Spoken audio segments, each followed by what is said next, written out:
আসন্ন Asia cup 2025কে সামনে রেখে বাংলাদেশ ক্রিকেট বোর্ড এশিয়া কাপের প্রস্তুতির জন্য নেদারল্যান্ডস টিমের সাথে 3 ম্যাচ টি-20 সিরিজের আয়োজন করে এবং আজকে বাংলাদেশ বনাম নেদারল্যান্ডসের সর্বশেষ টি-20 ম্যাচ বৃষ্টির কারণে পরিত্যক্ত হয়। নেদারল্যান্ডস হচ্ছে আইসিসির সহযোগী একটা দেশ।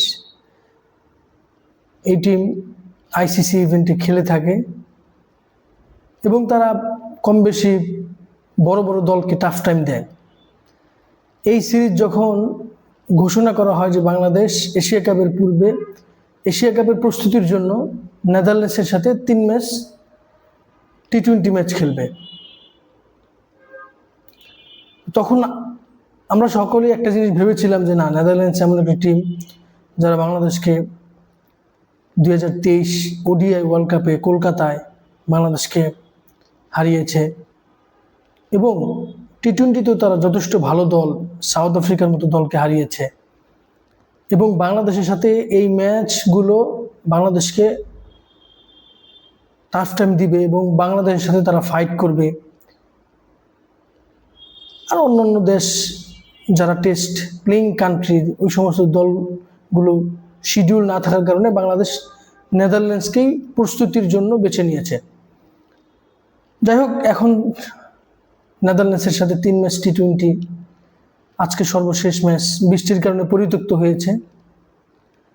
বাংলাদেশ 17 ওভারের মতো ব্যাটিং করেছে, এরপরে আর খেলাই হয় নাই। তবে এই সিরিজ থেকে বাংলাদেশের কিছু প্রাপ্তি আছে, কিছু বিষয় নিয়ে আরও কাজ করতে হবে। এশিয়া কাপ বড় ইভেন্ট, বড় স্বপ্ন। এই সিরিজ থেকে যদি প্রাপ্তির কথা বলা হয় তাহলে বোলিং বিভাগে বাংলাদেশের প্রাপ্তি তাসকিন আহমেদ, মুস্তাফিজুর রহমান, নাসুম আহমেদ, তানজিদ হাসান, সাকিব, শরীফুল ইসলাম ভালো বোলিং করেছেন। আমাদের বোলিং তো আগে থেকেই ভালো, এটা আমরা সকলেই জানি এবং এটা সকলেই এটা মানে যে বাংলাদেশের বোলিং লাইন আপ, সেটা পেস ইউনিট হোক, স্পিন ইউনিট হোক, আমাদের বোলিংটা ভালো। তবে যেটা বারবার প্রশ্ন সেটা হচ্ছে আমাদের ব্যাটিং। এই সিরিজ থেকে আমাদের ব্যাটিংয়ে যদি কোনো প্রাপ্তি হয় সেটা হচ্ছে লিটন কুমার দাস।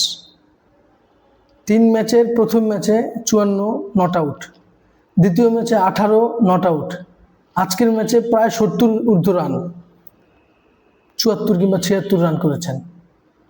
চমৎকার ব্যাটিং। লিটন দাস বাংলাদেশ দলের ক্যাপ্টেন, 20 কোটি মানুষের captain, captain leading from the front. Captain যখন ভালো খেলে তখন দলের অন্যান্য যারা আছে তাদেরকে সে বিষয়টা পাঞ্চ করে যে না, ক্যাপ্টেন ভালো খেলতেছে, আমাদেরকেও ভালো খেলতে হবে। তানজিদ হাসান তামিম দ্বিতীয় ম্যাচে 50 করেছে। এই ম্যাচে যদিও সুযোগ পায় নাই, তবে ভালো টাচে আছে। সবচাইতে চিন্তার বিষয় এশিয়া কাপের পূর্বে এখন যদি আপনাকে বলা হয় বাংলাদেশ ন্যাশনাল টিমে টি-20তে সবচাইতে কি প্লেয়ার কে, তাহলে অবশ্যই তৌহিদ হৃদয়ের নাম সবার আগে আসবে। দেখেন, তাওহিদ হৃদয় হচ্ছে বাংলাদেশের আইসিসি ইভেন্টে 2023 ওয়ার্ল্ড কাপ বলেন, 2024 হাসারাঙ্গাকে 3 বলে 3 ছক্কা, 2025 ভারতের সাথে ক্রুশিয়াল মোমেন্টে সেঞ্চুরি। তাওহিদ হৃদয় ভালো পারফর্ম করতেছে ইন্টারন্যাশনাল ইভেন্টে। বর্তমানে এশিয়া কাপও একটা বড় ইভেন্ট, এইখানে বাংলাদেশের ব্যাটিং লাইন আপে অন্যতম ভরসার নাম তাওহিদ হৃদয়। আজকে তাওহিদ হৃদয় যখন ব্যাটিং করলো, শর্ট সিলেকশন বলেন, ব্যাটের সাথে বলের টাইমিং বলেন, কোনো কিছুই ঠিক হচ্ছিল না। সমস্যাটা কোথায়? তাওহিদ হৃদয়ের সাথে কন্ট্রোভার্সি চলতেই আছে। ডিপিএল থেকে তার মাথার চুলের জন্য চিকিৎসা, তার মায়ের অসুস্থতা, মিডিয়ার সাথে বিভিন্ন কথাবার্তা, এগুলোর কারণে তাওহিদ হৃদয় কি তার ফোকাসটা অন্যদিকে চলে যাচ্ছে? যদি এমনটা হয়, এশিয়া কাপের পূর্বে সময় খুবই কম। আজকের এই ম্যাচে তাওহিদ হৃদয়ের ব্যাটিং খুবই বাজে ছিল।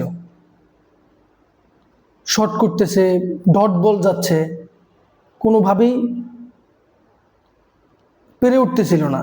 এই জন্য অবশ্যই তাওহিদ হৃদয়কে তার ব্যাটিংয়ের প্রতি আরও বেশি ফোকাস দিতে হবে, যেটা বাংলাদেশের জন্য খুবই গুরুত্বপূর্ণ।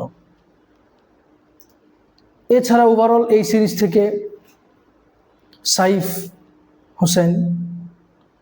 হাসান চমৎকার ব্যাটিং করেছেন। আজকে সাইফ হাসান যেহেতু টপ অর্ডার ব্যাটসম্যান এবং বাংলাদেশে আজকে তিনি ওপেনিং করেছেন থার্ড টি20-তে, যে বলে আউট হয়েছে স্টাম্পের বল ক্রস শট খেলতে গেছে, এটা তো দরকার নাই। এটা পাওয়ার প্লের মতো ওভার, বলের পেস থাকবে, নতুন বল, ক্রস খেলার দরকার নেই, তো প্রপার ক্রিকেট শট খেললেই তো হয়। হ্যাঁ, অবশ্যই রিস্ক নিয়েছে, বড় শট খেলতে গেছে, এটা ভালো, তবে অবশ্যই নিজের উইকেটের প্রতি গুরুত্ব থাকতেই হবে। নুরুল হাসান সোহান আজকের ম্যাচে ভালো ব্যাটিং করেছেন, ভালো টাচে আছে, ব্যাক টু ব্যাক 2টা ছক্কা। জাকির আলী অনেক ভালো ব্যাটিং করেছেন। শামীম হোসেন পাটোয়ারি পাকিস্তান সিরিজ বলেন, শ্রীলঙ্কা সিরিজ বলেন, প্রত্যেকটা সিরিজেই শামীম পাটোয়ারি ওডিআই টি20 হোয়াইট বলে সে তার অবস্থান জানান দিচ্ছেন। তবে নেদারল্যান্ড সিরিজ শেষ, বাংলাদেশ টানা 3টি টি20 সিরিজ জিতল। এখন আমাদের বড় স্বপ্ন, আমাদের লক্ষ্য উদ্দেশ্য এশিয়া কাপ। এশিয়া কাপে আমাদের সবচেয়ে বড় 2 প্রতিদ্বন্দ্বী শ্রীলঙ্কা, আফগানিস্তান। হংকংয়ের সাথে আমরা আশা করি খুব সহজেই জিতে যাব, তবে শ্রীলঙ্কা এবং আফগানিস্তান আমাদের জন্য কঠিন প্রতিপক্ষ হতে যাচ্ছে। দেখেন, শ্রীলঙ্কা এবং আফগানিস্তান, শ্রীলঙ্কার অধিকাংশ প্লেয়ার টপ ক্লাস, ওয়ার্ল্ডের বিভিন্ন লিগ খেলে থাকে। আফগানিস্তান তো এখন টি20-র হট কেক, এত ভালো প্লেয়ার আফগানিস্তানের। রহমানুল্লাহ গুরবাজ, ইব্রাহিম জাদরান, মোহাম্মদ নাবি, রশিদ খান, সিদ্দিকুল্লাহ আতাল, এত ট্রাই নেশন সিরিজে পাকিস্তানের সাথে দুর্দান্ত ব্যাটিং করেছে। তবে আমাদেরকে ভালো খেলতে হবে। অপর দল খারাপ খেলবে, আমরা সেই খারাপ খেলার ফায়দা নিয়ে ম্যাচ জিতবো, এরকম করলে সম্ভব হবে না। আমাদেরকে সত্যিকার অর্থে ভালো ক্রিকেট খেলতে হবে, প্রপার ক্রিকেট খেলে ব্যাটে বলে ফিল্ডিংয়ে ম্যাচ জিততে হবে, তারপর পরবর্তী রাউন্ডে যাওয়ার চিন্তা। কিন্তু অপর দল খারাপ খেলবে, আমরা চলে যাব, এরকমটা করলে অন্তত বড় ইভেন্টে সম্ভব না। তবে লিটন দাসের উচিত একটা বড় স্বপ্ন নিয়ে, যেহেতু লিটন দাস ফর্মে, বাংলাদেশ চাইলেই বড় কিছু অর্জন করা সম্ভব। 2025 এশিয়া কাপ বাংলাদেশের জন্য ইতিহাসের অন্যতম এশিয়া কাপ হোক, এটাই আশা করি।